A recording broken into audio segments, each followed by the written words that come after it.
여러분 안녕하세요. 꼼꼼한 소설 읽기 시간입니다. 오늘 함께 읽어볼 작품은 김원일의 도요새에 관한 명상입니다. 이 작품은 산업화가 진행되던 1970년대를 배경으로 환경과 분단에 대한 다양한 시각을 다루고 있는 소설이다 라고 설명이 되어 있는데요. 시대적 배경은 1970년대고요. 1970년대라면 우리나라가 이제 전쟁을 끝내고 산업화로 이제 막 진입하던 시기입니다. 따라서 이 당시에 있었던 그런 산업화 속에서 발생하는 환경 문제, 그리고 여전히 6.25가 끝나고 나서 분단이 있는 상태에서의 그 분단 문제, 이 두 가지를 다루고 있는 소설이라고 생각하시면 되겠습니다. 이 소설은 크게는 4개의 부분으로 나누어집니다. 첫 번째 부분은 큰아들 병식, 그러니까 둘째 아들 병식의 시점으로 서술되어 있고요. 두 번째 이야기는 병국의 시점으로, 세 번째 이야기는 아버지의 시점으로 서술되어 있고, 마지막 네 번째 이야기는 작가의 시점으로 서술되어 있습니다. 우리 지금 책에 나와 있는 부분은 아버지의 시점으로 서술된 세 번째 이야기입니다. 이 소설은 전체적으로는 부분 시점을 달리해서 사용하고 있는데, 모두 각각의 그 서술하는 사람은 다르지만 모두 1인칭 시점을 사용하고 있다는 것이 특징입니다. 마지막 4부만 빼고요. 아마 학교에서 배울 때는 지금 3부에 해당하는 것만 배우기 때문에 시점에 있어서는 1인칭 시점이라고 배웠을 거라고 생각합니다. 1인칭 아버지인 내가 이 글의 서술자가 됩니다. 읽어보도록 할게요. 철새 도래지 동진강 하구에는 언제부턴가 도요새가 사라지고 있었다. 원래 이 하구에 도요새가 많이 있었나 봐. 근데 이 새가 점점 사라지고 있었대. 재수생인 병식은 나의 둘째 아들인데 용돈을 벌기 위해 친구와 함께 새를 밀렵해. 자, 여기서 병식이라는 애는 새를 밀렵한대. 이유가 뭐야? 돈 때문에. 그 다음에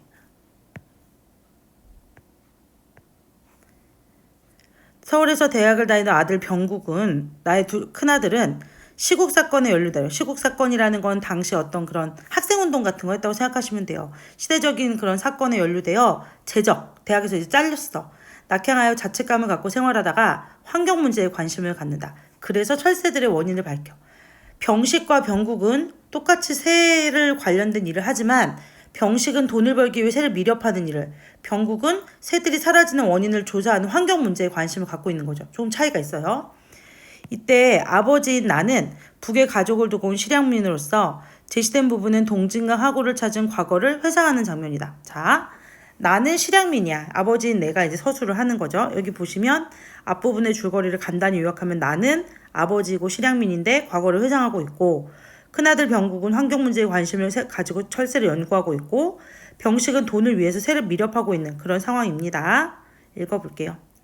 동진읍에 도착했던 그의 가을이던가 전쟁 전에 고향 땅에서 본 도요새 무리. 자, 이 새가 굉장히 중요한데, 도요새 무리를 동진강 삼각주에서 발견했을 때, 자, 전쟁 전 고향 땅에서 본 새를 전쟁 후에 남한 땅에서 또 본 거야. 나는 마치 헤어진 부모와 동기간과 약혼녀를 만난 듯 반가웠다. 즉 아버지에게 있어서 이 도요새는 어떤 의미를 지니는 존재냐? 도요새는 바로 이런 의미인 거죠. 가족을 떠올리게 하는 거야. 북에 둔 가족. 너희들이 휴전선 미 통천을 거쳐 여기로 날아왔으려니 하고 대답 없는 물음을 던지며 울컥 사무쳐오는 향수. 향수는 무슨 뜻이죠? 예, 향수. 고향에 대한 그리움을 말하는 거죠. 고향에 대한 그리움이 내 심사를 못 견디게 긁어놓았다. 왜? 내 마음속에 계속 고향에 대한 그리움이 있어. 저 새들을 보니까 마음 심란한 거죠. 도요새는 마음대로 하늘을 날아다녀. 고향에도 갈 수 있는 거지. 나는 고향에 갈 수 없는 거죠. 그래서 이런 부분과 관련돼서 이 도요새의 역할과 기능을 많이 물어볼 수 있는데, 도요새는 나로 하여금 고향을 떠올리게 하는 그런 소재라는 거, 그거 꼭 기억해 두시고요. 그래서 같은 유사한 기능을 하는 어떤 시어를 묻는 문제라든가 아니면 이 사람의 어떤 정서를 묻는 문제 낼 수 있어요. 나와 도요새는 지금 대조적 관계이고, 그런 상황에 놓인 어떤 시어들, 나는 얽매여 있는데 저 새는 날아가고, 이런 것들을 찾으면 좋은데, 김소월의 길이라는 시가 그런 것들을 잘 보여주는 시 중에 하나입니다. 가져온 술병을 기울이며 나는 새떼와 많은 대화를 나누었다. 내가 말하고 내가 새가 되어 대답하는 그런 대화를 아무도 이해할 수 없을 것이다. 새가 고향 땅 부모님이 되고 형제가 되고 어떤 때는 약혼자가 되어 내게 들려주었던 그 많은 이야기들을 나는 기쁨을 들떠 때때로 서름에 젖어 화답하는 그 시간만이 내게 살아있는 진정한 시간이었다. 현실에서는 뭔가 삶이 녹록치 않아. 내 뜻대로 되지 않는데 이 와가지고 술을 한 잔 마시면서 세화하는 그 이야기, 그때만이 진정 어떤 나의 삶의 의미, 과거의 그 행복했던 삶을 떠올릴 수 있는 시간인 거죠. 세월의 부침 속에, 부침이라는 건 뜨고 가라앉고, 그러니까 인생이라는 게 늘 좋은 일만 있는 게 아니잖아. 좋았다, 안 좋았다, 좋았다, 안 좋았다, 이렇게. 그런 것들을 우리가 부침이라고 하는데, 세월의 부침 속에서 고향에 대한 내 향수도 차츰 식어갔다. 처음에 고향에 대한 그리움이 컸겠지. 근데 살아가다 보면, 자식을 낳고 또 적응해서 살아가다 보니까 점점 줄어들었어. 근데 이제는 새떼가 부쩍 줄어든 동진강하고, 원래는 내가 맨날 가서 이렇게 보고 할 때는 새가 많았는데 나의 어떤 인생이 그러니까 부침을 겪으면서 나의 고향에 대한 그리움도 점점 사라지고 있는 요즘 새떼마저도 줄어들고 있었던 거지. 물론 이제 새떼의 죽음은 단순히 그냥 사라지는 것이 아니라 산업화로 인해 환경 파괴 때문에 그렇다고 뒤에 나오긴 하지만 일단 체크해 두시고요. 내 인생과 함께 황혼을 맞고 있었다. 동진강이 악취를 풍기는 폐수로 변해버렸기 때문이다. 바로 이 환경오염 때문에 새떼가 줄어드는 거죠. 지금 보는 바다 역시 헤엄쳐서 북상하면 며칠 내 고향에 도착할 수 있을 것 같던 거리가 까마득히 멀어 보였다. 처음에는 가까워 보였는데 시간이 오랫동안 갈 수 없다라는 걸 아니까 심리적으로 고향이 굉장히 멀게 느껴지는 거죠. 철새나 나그네새는 휴전선을 넘어 자유로이 왕래하건만 나는 그곳으로 갈 수 없다는 안타까움만이 해가 갈수록 더해 내 이마에 깊은 주름을 생겼다. 자, 여기 이런 표현은 좀 기억해 둘 필요가 있겠죠. 예. 선생님 뭐라고 썼냐면 해가 간다는 건 시간이 지나는 거잖아. 근데 그 시간이 지나는 걸 어떻게 표현했냐면 그쵸. 깊은 주름이 새겨졌다. 즉 나의 안타까움이라는 건 보이지 않는 거잖아. 이 안타까움이 깊은 주름을 새겼다라고 구체적으로 보여주는 표현인 거죠. 일종의 추상적인 관념, 대상 또는 어떤 그 정서를 구체적으로 형성한 것이라고 보시면 됩니다. 여기까지가 이제 첫 번째 이야기 내용인데요. 도요새를 바라보면서 내가 고향을 그리워하고 있는 상황이고 나는 지금 실향민이야. 담배 한 대를 피워 물고 나는 여느 날처럼 신문을 폈다. 특별한 읽을 거리나 속 시원한 기사가 눈에 띌 리 없었다. 오전에는 별 할 일이 없었으므로 1면부터 8면까지 샅샅이 읽고 저녁 텔레비전 프로그램을 훑었다. 좋아하는 권투 중계는 없었다. 벽시계를 보았다. 이제 겨우 열을 씌었다. 지금 기원으로 나간다 해도 기원은 바둑 두는 곳 말하는 거죠. 강 회장이 벌써부터 출근해 있을 리 없었다. 자, 여기 이제 강 회장이라는 인물이 어떤 사람인지를 설명하는데 보세요. 강 회장은 강원도 통진군 군민회 회장으로 나와 15년 넘게 형제처럼 지내는 사이고 강 회장의 고향은 부전령 아래 송화였고 나보다 7년 연상이고 쭉쭉쭉쭉쭉쭉 해서 이 강 회장이라는 사람이 어떤 사람인지 그 내역을 요약적으로 보여주고 있죠. 요약적으로 보여주면 어떤 일이 일어날까요? 그쵸? 사건의 전개 속도가 빠르겠지.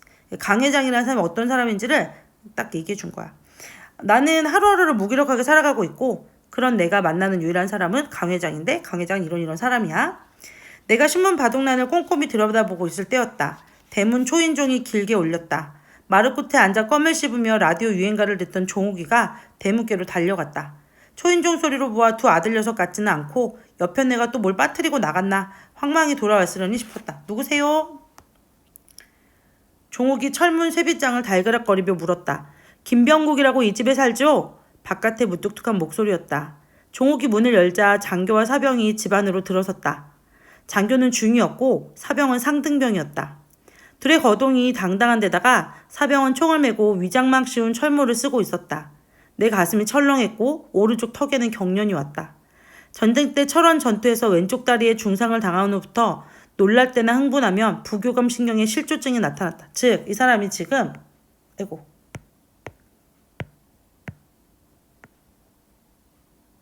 전쟁을 겪고 나서 그 이후에도 여전히 후유증이 있는 거지. 그런 군인들만 보면 이렇게 뭔가 긴장하고 하는 거죠. 병국이가 제 어미에게 돈을 못 타내다 보니 내게 5,000원을 돌려달라는 게 그저께였다. 내가 강 회장에게 돈을 빌려 애놈에게 주었는데 녀석이 그 돈으로 무슨 말썽을 피웠구나 하는 생각이 들었다. 나는 엉거주춤 마루로 나섰다. 이런 종류의 일은 올여름 들고 벌써 2차례였다. 이전에도 한번 누군가 집에 찾아온 적이 있었단 얘기야. 여기까지가 나의 집에 장교와 사병이 찾아온 이야기고요. 그러면 이 두 차례 이야기, 벌써 두 차례. 지금 나온 게 두 번째 이야기니까 첫 번째 이야기가 나오겠지. 바로 이게 첫 번째 이야기가 되겠죠. 지난 여름 한창 더위가 찔 무렵이었다. 비공단 성창비료 석유공장 노무과장이 어깨가 벌어진 젊은이 셋을 데리고 느닷없이 집으로 들이닥친 일이 있었다. 자, 이제 이 3가지의 이야기는 현재 이야기인데 여기 현재죠. 그러다가 과거로 넘어오는 거지. 시간의 순서가 바뀌지. 이런 거 우리가 역순행적 구성이라고 하고요. 시험 문제에 따라서는 과거와 현재를 교차하여 라는 말도 씁니다. 그러니까 우리가 역순행적 구성이라고 외웠는데 선택제 이런 용어가 없다고 해서 틀렸다가 아니라 이 말들을 선생님들은 다른 말로 많이 풀어서 내시는데 과거와 현재를 교차하여 또는 과거와 현재의 시간 순서를 바꿔 뭐 이런 말들 쓰실 수 있으니까 그런 것들 감안해서 시간이 지금 현재에서 과거로 넘어가고 있구나라고 정도는 여러분이 파악해 주시면 됩니다. 그날 종욱이가 시장에 가고 없어 나홀로 집을 지키던 참이었다. 김병국이라는 작자가 누구요? 도대체 어떤 유인인지 상판이나 봅시다. 얘들아, 상판이 얼굴을 가리키는 건데 좋은 말인가? 아니지. 속된 말이야. 그러니까 이거는 일종의 그 김병국이라는 인물에 대해서 지금 이 찾아온 사람들이 긍정적인 인식을 하고 있지는 않은 거지. 젊은이 하나가 주먹을 내두르며 기세등등하게 말했다. 내 아들놈인데 당신 애들은 누구요? 기세에 눌린 내 목소리가 더욱 더듬거렸다. 평소에도 나는 더욱 더듬거렸으니까 원래도 나는 그렇게 말을 또박또박 하는 스타일은 아니었나 봐. 내가 소심한 인물이라는 것을 보여주는 거죠.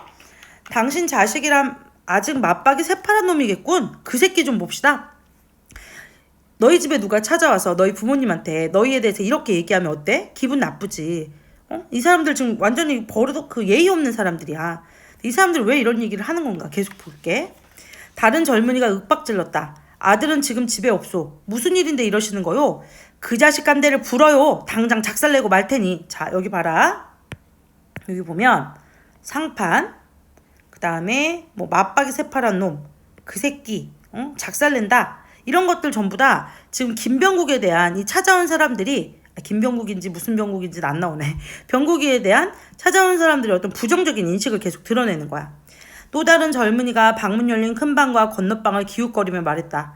마흔쯤 되어 보이는 노무과장이라는 자가 내게 정중하게 인사했다.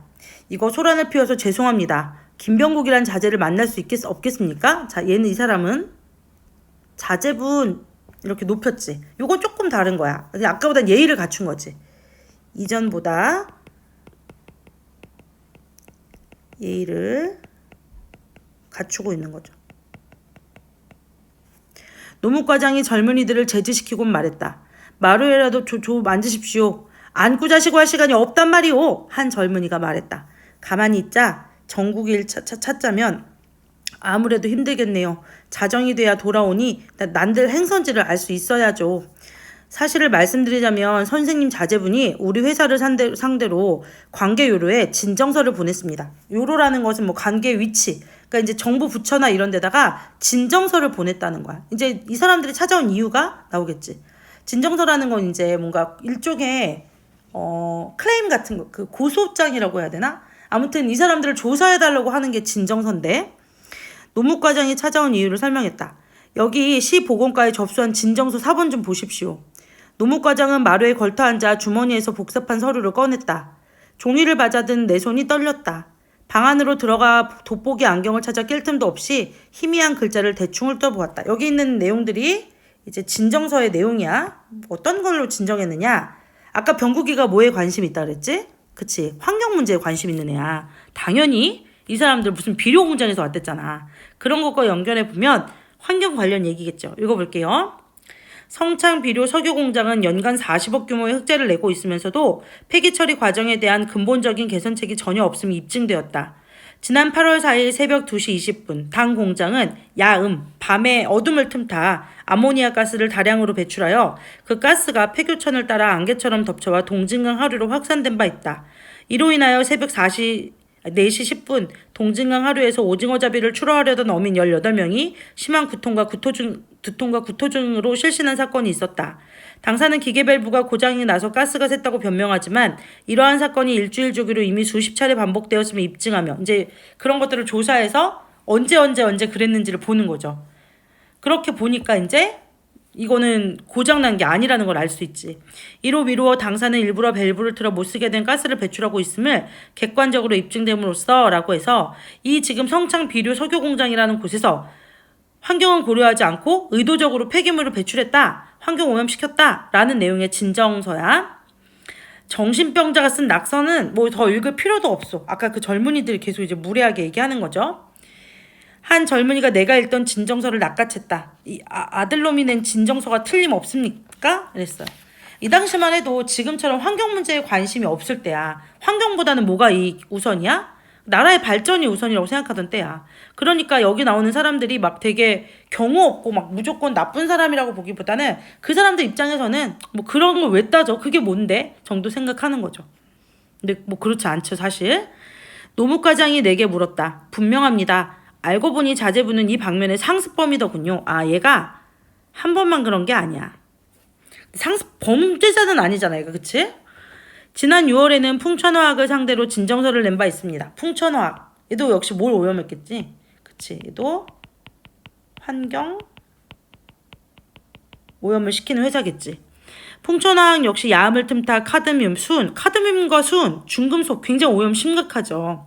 카드뮴, 수은 등의 중금속 물질을 다량 배출하여 동징강 하류 삼각주 지대의 각종 새 300여 마리와 물고기들이 떼죽음을 했다나요? 삼진그룹 영어 토익반이라는 그 영화 본 적이 있나요? 거기 보면 그 여자 직원들이 회사 문제에 관심을 갖게 된 것도 이렇게 중금속 배출을 하는 회사의 그런 것들을 덮으려는 일에서 시작이 된 거잖아. 얘도 마찬가지야.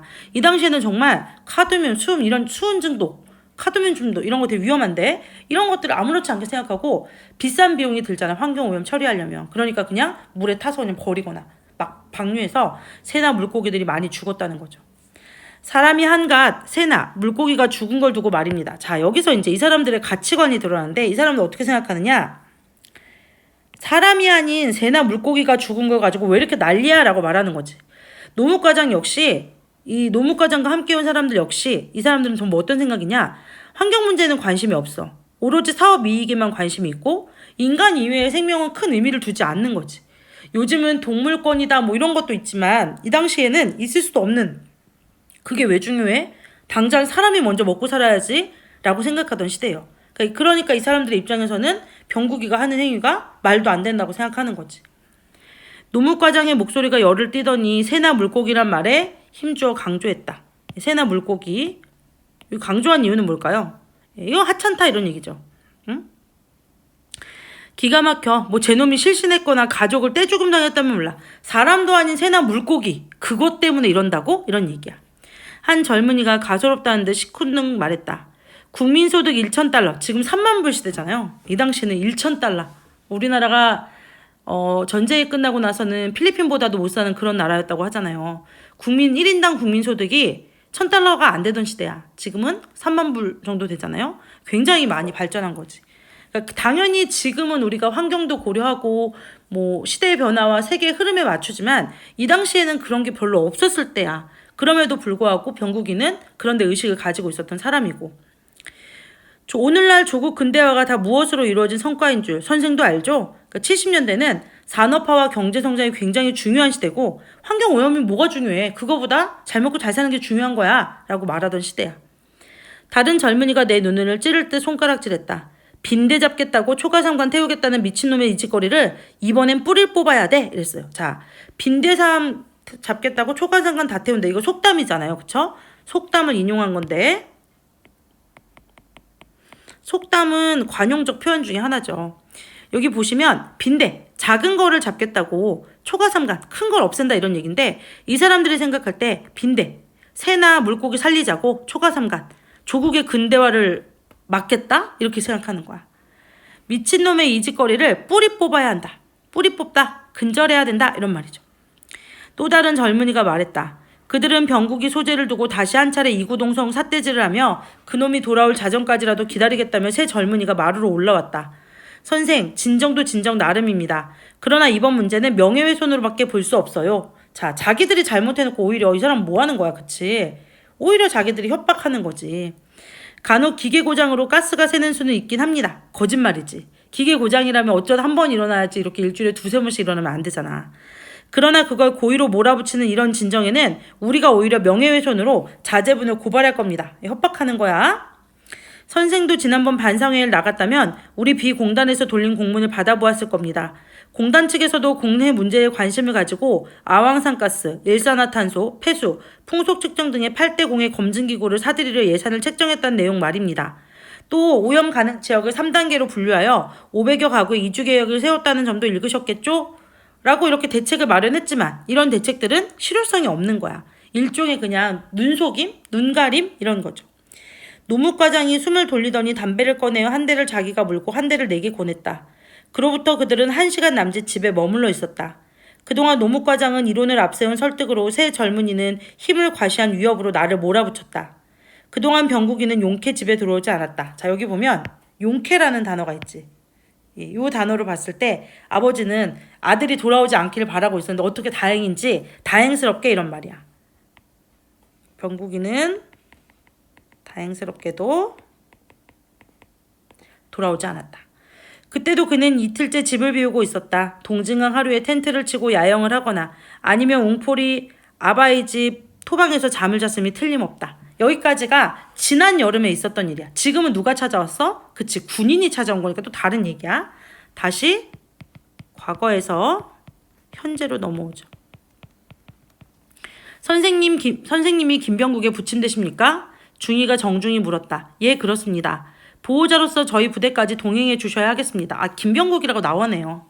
병국이는 지금 어디 있습니까? 부대에서 보호 중입니다. 보호 중이라뇨? 녀석이 무슨 사건을 저질렀나요? 아드님이 통금 시간에 우리 통제구역 안으로 무단 출입했어요. 자, 군인이 찾아왔잖아. 군 통제구역 안에 들어온 거지. 선생님도 알겠지만 그 시간에 무단 출입자는 부대 측에서 발포할 권한이 있습니다. 밤늦게 군부대 안에 들어가면 총 맞는 거죠. 그럼 발포에서 병국이가 다쳤나요? 그런 정도는 아니지만 하여간 잠시 시간을 내셔야겠어요. 부대가 어딘데요? 동남만 일대 경비를 담당하는 357호 부대입니다. 병국이가 어딘가에 잡혀서 이제 내가 그들과 동행을 해야 되는 상황인 거지. 나는 방으로 들어가 외출복을 갈아입었다. 해석을 달리하면 까다로운 사건일 수 있으나 병국의 경우로 따져볼 때 그리 큰 걱정은 안 해도 좋을 듯 했다. 병국이가 해안선을 따라 남아온 간첩이 아니오. 일단 간첩이 아니지. 얘는 우리나라 사람이잖아. 부대 경계 배치 상황을 탐지하려는 첩자가 아니고 간첩도 아니고. 이상 무사히 풀려나올 것이 분명했다. 녀석은 새에 관한 무슨 조사를 목적으로 아니면 수질 오염과 관련하여 경계지구 안에 잠입했음이 틀림없었다고 아버지가 이제 생각해 보는 거죠. 우리가 대문 밖을 나오니 군용 지프가 대기하고 있었다. 사병이 운전수 옆에 타고 중이와 나는 뒷좌석에 앉았다. 차가 시내로 빠져나갈 동안 중이가 굳게 입을 다물고 있어 무료한 시간을 쪼개느라고 내가 내 소개를 했다. 내가 어떤 사람인지 말하는 거지. 나는 26해 전 전역된 대위 출신이다. 아, 나도 군인 출신이구나. 1952년 1월 철원 전투에서 중상을 입어 현재도 상위 장교로 연금 혜택을 받고 있다. 이런 그 나의 소개를 함으로써 긴장을 좀 풀고 있는 거죠. 현역 시절 무공훈장을 3개나 받은 바 있다. 나 역시 군인이었으면 이야기하면서 공감을 사고 좀 긴장된 분위기를 풀어가려고 하는 거지. 내가 그런 말을 더듬더듬 엮자 중이는 동지적 친근감을 보이며 그럼 상사님이시군요 하곤 한결 공손하게 응대했다. 이 사람 중이고 이 사람 대위 출신이니까. 파견대장님 소관이라 저는 그저 심부름을 왔습니다만 하고 중이가 서두를 뗀 뒤 말했다. 아드님이 성인이기 때문에 굳이 보호자를 대동할 필요는 없지만 아마 그 언행 진부와 가족관계를 파악하려는 선배님을 부르시는 것 같아요. 자, 얘가 했던 말이 진짜냐 가짜냐, 가족관계는 어떻게 되는가 이걸 알아보려고 이제 부르는 것 같다 이런 말이죠. 그럼 혹 제 아들놈이 철새 휴식 장소나 그 은신처를 찾으러 통제구역 안으로 들어간 게 아닌가요? 글쎄요. 아니면 동진강의 하류의 폐수 오염도를 조사할 목적으로? 둘 중 하나겠죠. 중이는 알만하다는 얼굴로 나를 보고 빙긋 웃었다. 그럼 경찰서로 이첩되는 건가요? 이 군부대에 있는데 이제 잘못하면 경찰서로 가나 이렇게 묻는 거지. 이첩이라는 거는 그걸 넘어갑니까? 이런 말이야. 가보시면 알겠지만 저희 파견대장님은 무척 인간적이십니다. 법대로 처리하진 않을 거예요. 이런 얘기죠. 뭔가 그냥 확인할 게 있어서 부르시는 것 같습니다. 이런 얘기죠. 나는 더 물을 말이 없었다. 중위의 어투로 보아 크게 걱정하지 않아도 되겠다고 안심했다. 어느덧 차는 시대를 빠져나와 석교천을 끼고 사방이 트인 해안지대를 달렸다. 나는 지프 차창으로 밖을 내려다보았다.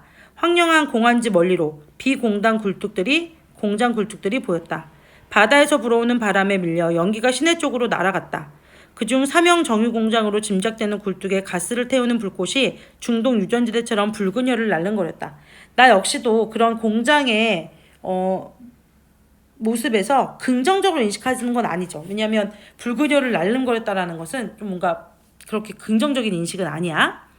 그 불꽃을 휩싸은 검은 연기가 분진을 날리며 서쪽 하늘로 날아갔다. 삼각주 갈대밭과 해안 구릉 사이로 바다가 보이자 지프는 휘어진 길을 따라 남쪽으로 꺾어들었다. 나는 차창을 열었다. 소금내 섞인 바닷바람을 마시자 뭉쳐 누웠던 희열이 내 몸을 천천히 달구었다. 나는 바다에 눈을 주었다. 자, 이제 군인들과 함께 바닷가 근처로 바다 냄새를 맡으니까 또 과거가 떠오르는 거지. 이 바다도 뭐야? 과거 회상하는 매개체예요. 가을 햇살 안에 바다의 잔물결이 반짝거렸다. 나는 바닷바람을 마시고 크게 숨을 내쉬었다. 어릴 적부터 병국이 그놈은 바다를 무척 좋아했더랬지요. 중이를 돌아보며 내가 말했다. 저도 고향이 인천입니다만 소년들에게 바다는 늘 꿈을 키워주지요. 큰 꿈, 그렇다. 병국이는 어릴 적부터 바다를 보며 큰 꿈을 키웠더랬다. 자, 다시 여기서 어떻게 돼? 이 현재에서 과거로 넘어간다. 두 녀석, 병국이와 병식이가 초등학교 다닐 무렵 일요일이면 자전거 뒤에 병국이를 앉히고 자전거 앞에 병식이를 태워 나는 곧잘 동진강 삼각주나 동남만 남쪽 돌기에 자리 잡은 강진포까지 바다 구경을 나갔다. 병식은 장난질 심한 개구쟁이로만 기억이 남아있지만 병국이는 바다로 오면 기선을 보는 게 소원이었다. 동남만 공업화의 거센 물결을 타자 한갓 고래잡이 기지였던 장진포가 항만 준설공사를 마쳐 이제 몇만 톤급의 배까지 들어오게 됐지만 그 당시는 고래잡이 배가 큰 배였다. 산업화로 인해서 굉장히 빠르게 변하고 있는 상태인 거지. 아버지, 저는 외국 깃발을 탄 큰 기선을 보고 싶어요. 병국이는 말했다. 노를 젓거나 닷을 올려 바람의 힘으로 움직이는 거룻배나 통통배라 부르던 발동선은 녀석의 안중에 차지 않았다. 갈색머리 코 큰 선원이 마더로스 파이프를 불고 알아들을 수도 없는 말로 인사하는 기선이 어촌에 닿을 리 없지만 나는 남바다에서 기선이 지나는 구경이라도 했으면 바랐다. 너는 큰 배가 그렇게 타보고 싶니? 내가 물었다. 그래요. 아버지는 기선을 타보셨나요? 병국이가 조갑지는 조개 또는 조개 껍데기, 이게 방언인데 사투리죠. 병국이가 조갑지를 주워 파도 위로 힘껏 내던졌다. 조갑지를 삼킨 큰 파도가 해안으로 밀려왔다. 빠져나가는 썰물이 파도에 뿌리를 밀쳤다. 큰 파도가 작은 파도로 길을 낮추어 발밑까지 따라왔다. 나야 물론 여러 번 타봤어. 부산서, 일본서, 시모노세키라는 한국까지 배를 타고 건넜지. 내 목소리가 시무룩했다. 해방전, 또 여기서 이제 과거에서 다시 또 과거야. 더 과거. 해방전 나는 오사카, 여기 표시를 해보면 요만큼이 과거에서 그 이전 과거로 또 설명하는 거죠. 해방전 나는 오사카에서 전문학교에 적을 두고 있었다. 태평양 전쟁 말기 조선이나 강제학병 제도가 실시되지 않았다면 나는 종전을 그곳에서 맞을 뻔했다. 1944년 여름 나는 고향으로 돌아왔던 것이다. 해방은 금강산 유점사 말사인 마하연에서 맞이했다. 이듬해 봄 나는 대학에 다시 다니러 서울에 갔다. 다시 이제 또 과거에서 과거 나오는 거죠. 아버지, 기선을 타면 거룻배보다 훨씬 기분이 좋겠죠? 배가 크니까 요동이 없어서 거의 방 속에 있는 기분이지. 가판이 학교 운동장만 하다면서요? 병구가, 통일이 되면 우린 그런 배를 타고 아버지 고향으로 가자고. 거기도 바닷가니 금강산도 구경할 수 있거든? 내가 원산에서 중학교 다닐 때 금강산에 수학여행을 갔더랬지. 또 해방이 되던 해는 1년 가까이 징용을 피하느라 금강산 깊은 안자에 숨어 살았어. 이 작품이 아까 말했듯이 환경오염과 분단에 대한 이야기, 아버지는 끊임없이 고향에 대한 그리움, 통일에 대한 소망 이런 것도 얘기하죠. 금강산은 세계에서 가장 아름다운 산이라면서요? 물론 그림으로도 나는 금강산만큼 아름다운 산을 본 적 없어. 너도 들었지? 삐죽삐죽한 봉우리가 12,000개나 된다는 거 말이야. 참 볼만하지. 내근강만 하더라도 제일 높은 비로봉이며 명경대, 동석동, 망군대, 백만봉, 조양봉, 시비폭포, 진주담이며 외근강은 또 어떻고 만물상, 비로폭포, 연주담, 집신봉, 오류동, 구룡천의 구룡연폭포. 아버지가 이런 금강산의 지명을 쭉 다 나열하는 건 왜 그러는 거야? 그치. 여기 선생님이 써놨지만 고향에 대한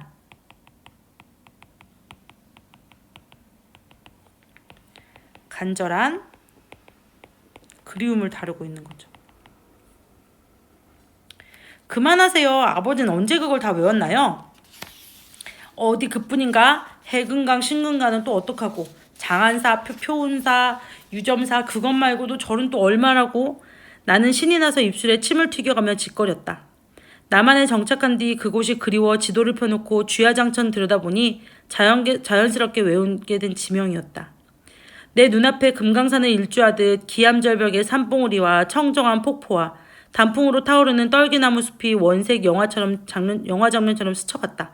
늘 고향을 그리워했음을 우리가 알 수 있는 거죠. 여기 고향에 대한 그리움. 나는 생전에 다시 그 산을 오를 수 없을 것 같았다. 만약 내가 한 번 더 그 산에 오를 수만 있다면 나는 거기에서 눈을 감아도 좋으리라고 생각하자 눈물이 돌고 코끝이 찡했다. 아버지, 저 바다 따라 북으로 올라가면 금강산에 닿겠네요. 그럼 아버지 고향 통천에도 다 닿지. 두백리라고 참 경치 좋은 어촌이란다. 해방 전에 내 할아버지는 그곳에서 큰 어장을 가지고 계셨어. 지금 살아계신다면 연세가 59, 내년이 환갑이로구나. 이 사람이 아마 고향에서 굉장히 경제적으로 풍요롭고 여유 있게 살았던 사람임을 우리가 알 수 있죠. 갈매기 2마리가 해안선을 따라 북쪽으로 날아가고 있었다. 자, 나는 날아갈 수가 없는데 갈매기는 고향으로 가고 있지. 또 역시 아까 봤던 도요새랑 비슷한 거야. 내 눈과 병국이의 눈이 갈매기를 따라갔다. 저 갈매기를 타고 갈 수 있다면 내일 아침쯤 그곳에 도착할 수 있을 거야. 내가 한숨 끝에 풀 죽은 목소리로 말했다. 아버지, 닐스의 이상한 여행이라는 동화책 읽은 적 있으세요? 그랬어요. 닐스라는 애가 이제 장난치다가 요정이 얘를 조그맣게 만들어가지고 이제 기러기 같은 거 타고 날아다니면서 여행한 얘기죠. 병국이 물었다. 아니? 그 책을 보면 닐스가 꼬마 요정 톰태를 못살게 굴다가 요술에 걸려서 키가 10cm도 안 되는 난쟁이로 변하지요. 그래서 큰 거위를 타고 기러기 떼를 타라 정처 없는 여행을 떠나요. 참 재미있는 동화책이로구나. 나도 꼬마 요정 요술에나 걸렸으면 좋겠구나. 이런 얘기 왜 하시는 걸까요? 그쵸? 계속 고향에 떠올리는 거죠. 고향에 대한 그리움. 이거 이걸 이렇게 쓸게요. 이런 부분들, 이런 것들은 전부 고향에 대한 그리움을 드러내는 겁니다. 그럼 아버지, 거위를 타고 고향으로 가버리면 어떡해요? 아니지. 너희들을 태워서 고향으로 떠나야지. 야, 신난다. 정말 그런 요술이 동화가 아니면 얼마나 좋을까? 지프가 다시 이제, 과거에서 다시 이제 현재로 넘어옵니다. 지프가 부대 정문을 들어섰다. 본부 막사 앞에 차가 멎자 우리는 내렸다. 중위는 나를 본부 막사 파견대장실로 안내했다. 대장은 자기 책상에 서류처를 뒤적이다 우리를 맞았다. 그의 계급은 소령이었다. 김병국 부친 되십니까? 중위가 나를 소개했다. 되십니다. 그리고 덧붙여 내가 예편된 대위 출신으로 6.25 전쟁에 참전한 상위용사라고 말했다. 그렇습니까? 반갑습니다. 저는 윤영구라고 합니다. 앉으시죠. 윤소령이 나를 회의용 책상으로 안내해 간이 철제 의자를 권했다. 그는 호인다운 인상에 목소리가 시원시원하며 중위에 파견대장은 인간적이라는 말에 한결 신뢰감을 주었다. 이 외모를 보니까 이 사람이 딱 어떤 사람인지를 대충 알 수 있겠죠. 불비한 자식을 두어 죄송합니다. 자식놈과 얘기해 보셨다면 아시겠지만 천성은 착한 놈입니다. 얘가 일부러 여기 들어온 게 아니에요 라고 얘기하는 거지. 의자에 앉으며 내가 말했다. 어젯밤 제가 부대에서 숙식할 일이 있어서 장시간 그 친구와 얘기를 나눠봤죠. 똑똑한 젊은이더군요. 요즘 제 딴에는 조류와 환경오염 실태를 연구한답시고 모르긴 하지만 그 일 때문에 심려를 끼치지 않았나 하는데요. 그렇습니다. 그러나 자제분은 군 통제구역 출입이 어떤 처벌을 받는지 알 텐데도 무모한 행동을 했어요. 설령 하는 일이 정당하다고 하면 사전에 부대의 양해나 협조를 요청해야죠. 자, 이 사람은 지금 원칙을 고수하는 사람이야. 어쨌든 그런 일을 하려면 절차라는 게 있는데 절차를 지키지 않았다 이런 얘기니까. 물론 그래야죠. 야영을 하다가 저신도 모르는 사이 월경했겠죠. 담을 넘었다 이런 얘기야. 어떻게 한번 용서해 주십시오. 아비된 제가 주의를 단단히 시키겠습니다. 윤소령은 병국의 신상 문제는 언급하지 않았고 법적인 처벌에 대한 얘기는 하지 않았고 1968년 11월 울산 삼척지구 무장공비 출연으로 그들이 저지른 만행을 예로 들었다. 그들은 야함을 틈타 쾌속정을 이용하여 동해안을 따라 남하했던 겁니다. 윤소령은 말했다. 그는 국제 유수의 공업단지 보안과 경비가 얼마나 중요한지를 강조했다. 아시겠지만 우리는 실전이 없다 뿐 휴전이란 이름으로 전쟁을 쉬고 있는 준전시 상태 아닙니까? 남북 공존의 평화를 원한다면 그 평화를 확보하기 위해서 경각심을 풀 수 없어요. 기시의 국민 복리와 재반 사업의 성장이라는 것도 안보 확립을 위해서만 이루어지는 겁니다. 자, 이 윤소령이라는 사람은 뭘 중요시하는 사람이냐? 원칙을 중요시해. 근데 이 사람이 생각하는 원칙은 뭐가 중요한 것이냐? 국가의 안보. 다른 일보다, 경제 성장보다, 환경 오염보다 국가의 안보가 더 우선이다 라고 생각하는 사람이야. 윤소령은 당번병을 불러 김병국 군을 오라고 말했다.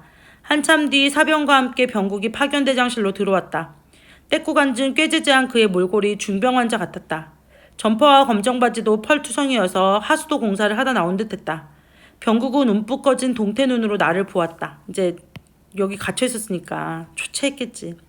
이 녀석아 도대체 너 어떻게 돼먹은 놈이냐. 통금 시간에 허가증도 없이 해안 일대를 못 다니는 줄 알면서 이 당시에는 통금이 있어가지고 어디 다니려면 허가증이 있어야 됐대. 지금은 있을 수 없는 얘기죠. 내가 노기를 띠고 아들에게 소리쳤다.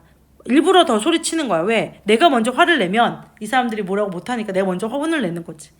본인은 아니었어요. 사흘 사이에 동징안하고 삼각주에서 갑자기 새들이 집단으로 죽기에 그 이유를 좀 알아보려고. 병국이 머리를 떨구었다. 그래도 변명은 고정하십시오. 자제분의 의도나 진심은 충분히 파악했으니까요. 윤소령이 말했다. 병국은 간밤에 쓴 진술서에 손도장을 찍고 각서 한 장을 썼다. 내가 그 각서에 연대 보증을 섬으로써 이제 책임을 내가 지겠다라고 쓰는 거야.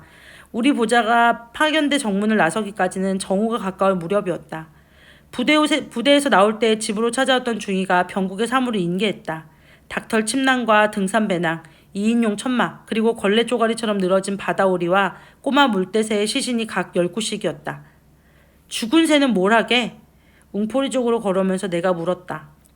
해부를 해서 사인을 찾아보려고요. 폐수 타실까? 글쎄요. 너도 시장할 테니 아바이 집으로 가서 점심 요기나 하자. 나는 웅포리 정마담을 만나 이자돈을 받아오라던 아내의 말을 떠올렸다.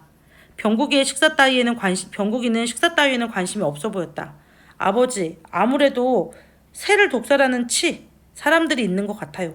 자, 얘가 조사해보니까 이게 단순히 폐수로만 이렇게 되는 건 아니라는 거지. 누구랑 연결이 있을까요? 그쵸. 동생이랑 연결이 있겠지. 그다음에 중요한 건 여기 보시면 지금 아까 그 노무과장, 그 다음에 이 윤소령 이런 사람들이 다 지금 나나 이 병국이가 아버지나 병국이 가지고 있는 입장은 조금씩 다른데 그들이 대립하는 이유가 개인적인 이유냐? 그건 아니라는 거죠. 개인의 문제가 아니에요. 이건 지금 어떤 사회의 어떤 가치관의 문제.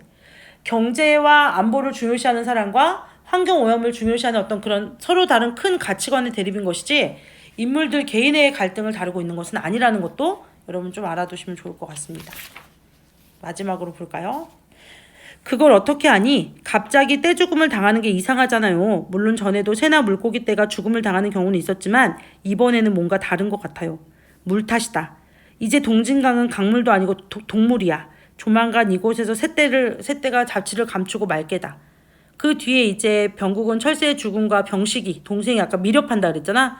그걸 알게 되고 아무런 문제가 갖지 못하는 병식이랑 싸우고 바다로 가는 버스를 타고 병국은 버스에서 내려 술집을 지나가다가 통일을 기다리는 아버지의 말을 듣지만 자신의 존재가 도움이 되지 못한다는 생각으로 또 지나버리고 그리고 비상하는 도요새를 따라가고 뭐 이런 내용으로 끝나는데요.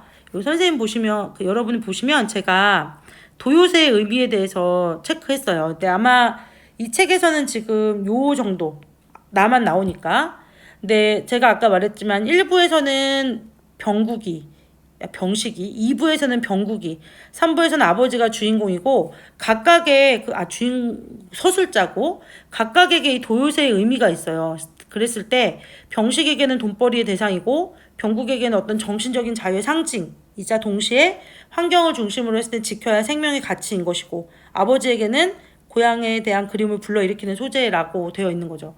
실제 이 작품이 수능이나 모의고사에서 이제 많이 언급이 됐을 때는 병국이 지향하는 거, 새들이 자유롭게 날아가는 장면이라든가 아니면 이제 이런 그 새들의 죽음을 찾는 과정이 언급된 부분이 많이 시험에 나왔었는데 교과서에는 지금 아버지의 시점으로 쓰여진 부분이 나와 있으니 여러분이 그 부분을 좀 염두에 두시면서 알아두면 도움이 될 것 같아요. 그러면 이제 뒤에 학습활동 볼까요? 네, 학습활동 보겠습니다. 지금 학습활동을 보시면 항상 소설에서는 첫 번째 문제가 이야기 흐름을 이해하는 부분이에요. 이게 뭐냐면 결국은 글의 서사구조를 찾는 거거든요.